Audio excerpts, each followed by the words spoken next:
Agradezco a Juan Carlos Anaya, quien es director del Grupo Consultor de Mercados Agrícolas, que esté con nosotros. ¿Cómo está? Buenas noches. Buenas noches, Sofía, y con el gusto de estar en tu programa en un tema muy relevante para todas las familias mexicanas, en virtud de que el maíz es muy importante en nuestra alimentación. Es el base, ¿no?, de nuestra alimentación. Básico para nuestras tortillas, nuestros tamales, atoles, para el consumo pecuario, industrial, y la realidad que actualmente traemos mucha incertidumbre con estos cambios de decretos que no dejan de dejar dudas de su efectividad. Y por ahí vi que ustedes ya están mencionando de que ya el secretario de Agricultura de Estados Unidos manifestaron, no están muy de acuerdo, están decepcionados por este nuevo decreto. Ahora, lo que se está prohibiendo, entiendo que hay la Suprema Corte incluso habrá prohibido que se utilizara este maíz transgénico en nuestro país. Sin embargo, bueno, hay un acuerdo firmado en donde se permitía la entrada de este maíz modificado, ¿no?, genéticamente. Bueno, no hay nada de la Suprema Corte de Justicia, ¿no? Suprema Corte. Esto desde hace muchos años siempre se ha permitido la importación en México de maíz genéticamente modificado.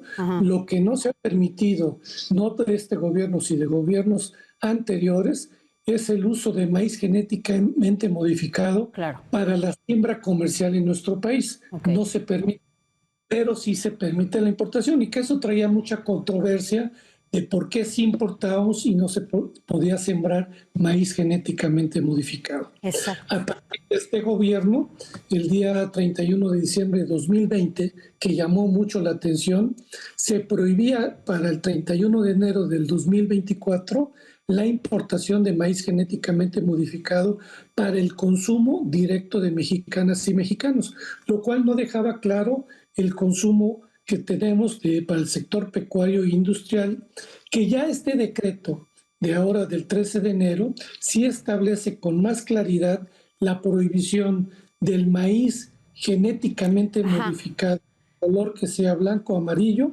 para el consumo humano, para lo que es la tortilla. Pero a ver, aquí hay una duda y justo nos están escribiendo. Por un lado, efectivamente no se va a permitir para el consumo humano, no para la tortilla, ni nada que tenga que ver para las personas. Sin embargo, sí para consumo animal. Los consumidores finales son los humanos. ¿No hay una repercusión en la salud de los humanos después de que los animales van a comer este maíz? Es que eso es un tema más ideológico, en virtud de que, de acuerdo a estudios realizados por doctores y especialistas en México en 2015, por parte de la UNAM y por parte del CIBESTAT, se establece que el maíz genéticamente modificado es un maíz inocuo que lleva más de 25 años de usarse y no hay elementos científicos que digan que afecta la salud. Por eso, el gobierno tomó una medida de decir, no directo al consumo humano, pero para el consumo animal también. Y otra reflexión, yo no creo que los países que producen maíz genéticamente modificado sean irresponsables en autorizar un maíz que dañe la salud, porque no sería éticamente aceptado. Creo que por eso, dentro de lo que el gobierno de Estados Unidos está solicitando a México, es que la prohibición tenga elementos que comprueben científicamente que el maíz genéticamente modificado, llámese maíz amarillo o blanco, tiene efectos y daños a la salud, lo cual no ha sido demostrado. Ahora, ¿qué pasa con este herbicida, el glifosato, que es el que, pues entiendo, incluso hasta la OMC había dicho que podría tener riesgos importantes en la salud de las personas, incluso hasta el cáncer? Vaya, hay una cadena alimenticia en donde, bueno, pues hay este consumo. Se decía que ya no se estaba utilizando, se decía que se utilizaba en menor cantidad. ¿Qué va a pasar? Bueno, en el tema del glifosato, recordemos que es un herbicida que se utiliza para atacar las hierbas y no provoque que se pierda productividad en el producto principal, llámese maíz, trigo, sorgo, pastos, y es un producto que se utiliza en muchas partes del mundo. Sí existen algunos estudios científicos que señalan que puede causar cáncer, no está totalmente demostrado. La decisión de nuestro gobierno fue que a partir del 31 de enero de 2024 se iba a prohibir el uso de glifosato, para lo cual el CONACYT con institutos de investigación iban a buscar los sustitutos, lo cual lo vuelve a establecer en este decreto y además señala que los permisos de importación de glifosato solamente han sido al 50%. Lo que preocupa a los que producen en México es que el uso de glifosato no existe un sustituto que les permita tener un uso efectivo para atacar las malezas y las hierbas. Y esto puede provocar, si no hay un sustituto, el que la productividad y la sustentabilidad de los productores se pierda y tengamos disminución en la producción. De por sí, México es el segundo importador a nivel mundial de granos y no se diga de somos el segundo importador después de China. O sea que todavía podría estarse utilizando hasta que no encuentren algo que les ayude justamente a hacer lo mismo sin que lastime tanto la salud, pues, ¿no? Hablando de la salud. Actualmente se establece COFEPRIS que ya tiene 12 productos que están siendo probados, pero lo que no sabemos es su efectividad y si realmente va a atender la demanda de todos los productores nacionales. La realidad, existen muchos temas ideológicos y no están en estas pláticas los productores, que son los que se ven directamente dañados ante estas medidas unilaterales sin tomar en cuenta al productor nacional.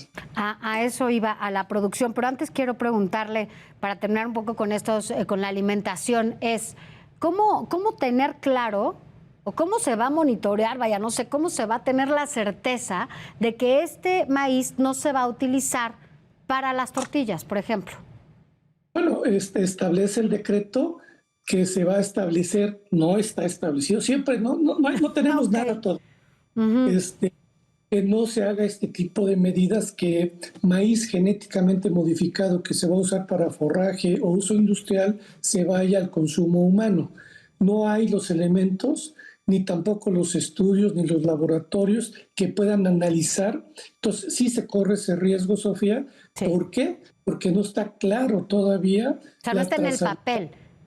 No está, y hay que hacerlo porque sí se puede presentar este tipo de situaciones, aunque nos debe de tranquilizar que volvemos a lo que dicen los científicos. Llevamos más de 25 años consumiendo maíz genéticamente modificado en México y en muchas partes del mundo, y no hay elementos científicos que muestren que hay un daño a la salud. Bueno, pues eso es importante, sobre todo porque, pues sí, es un tema, es el alimento base, ¿no?, de todo nuestro país. Algunos pues podrían comer esto todos los días, porque tampoco hay, ¿no?, en este momento más que se pueda hacer, tortillas, frijoles, cuando mucho. Y claro que, bueno, pues también ha habido un incremento de enfermedades que a lo mejor tampoco nos hemos detenido a eso, ¿no? Justamente a estudiar esa parte, a saber que están provocando ciertas enfermedades y no nos hemos detenido, ¿no? Pues a ver qué está provocando todo eso, ¿no? ¿Qué estamos consumiendo? Porque vaya, la alimentación no está tan limpia como hace algunas décadas, ¿no? Lo que a lo mejor nosotros de pequeños sí tuvimos. Pero bueno, eso esperemos que pronto lo pongan en el papel. Ahora, vemos que nosotros somos importadores, pero también exportadores de maíz. ¿No seríamos autosuficientes en el maíz? Somos autosuficientes, como tú lo mostrabas en algunas cifras que nosotros presentamos y damos a conocer. México consume 44 millones de toneladas, producimos 24 millones de blanco. De esos 24 millones de blanco se utiliza para el consumo humano 19 millones, 5 millones que sobran se van al consumo pecuario industrial, o también se exporta principalmente a los países centroamericanos y Venezuela, porque nuestro maíz de Sinaloa es de primera calidad. Pero en el caso del maíz amarillo para el consumo industrial o pecuario, consumimos otros 26 millones de toneladas, y solamente producimos de maíz amarillo en México 3 millones de toneladas, lo que hace un déficit que tú lo señalabas, que el año pasado importamos 17.3 millones de toneladas, de los cuales 16.6 millones fue de maíz amarillo y 600,000 toneladas fueron de maíz blanco genéticamente modificado. Principalmente el 85% viene de Estados Unidos, 1,5 millones viene entre Brasil y Argentina y 75,000 toneladas que entraron el año pasado de origen sudafricano, pero es maíz genéticamente modificado. Y lo que vemos es que México tiene un índice de seguridad alimentaria del solo el 60%, es decir, no logramos el 75% que establece la FAO para que México tenga seguridad alimentaria. Ok, entonces con esto cierro. ¿Le viene bien a México este decreto? Bueno, yo creo que le viene bien al sector pecuario e industrial porque da más claridad, pero para nuestros socios comerciales, como tú lo señalabas, ya el secretario Vilsack manifestó que están decepcionados por este decreto porque no lo ven claro, y por otra parte tenemos entendido que ya las asociaciones de productores de Estados Unidos de maíz, que tienen un peso muy importante también con sus senadores, están enviando una carta al presidente Biden solicitando una intervención inmediata porque no están de acuerdo en este decreto en donde el gobierno mexicano no presenta elementos científicos donde el maíz genéticamente modificado afecte la salud. ¿No sube el precio de la tortilla con esto? No, el precio de la tortilla tiene otros elementos. La realidad es que el precio de la tortilla se ha incrementado en este gobierno.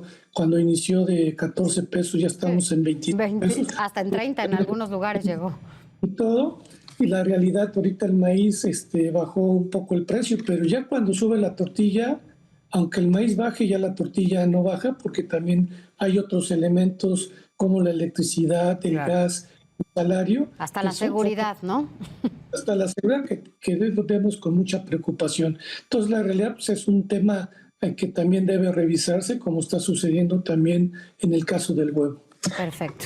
Bueno, pues muchas gracias. Hablemos seguido. Veamos cómo se siguen plasmando estos acuerdos, sobre todo en materia de salud, en los acuerdos comerciales que se hacen, sobre todo para que nosotros de este lado tengamos la certeza de que vamos a consumir alimentos sin ninguna contaminación y que eso nos deje tranquilos. Gracias, Juan Carlos Anaya, director del Grupo. Gracias, Sofía, y estamos a la orden y con el gusto de estar en tu programa y cuando nos invites ahí estaremos. Muchas gracias.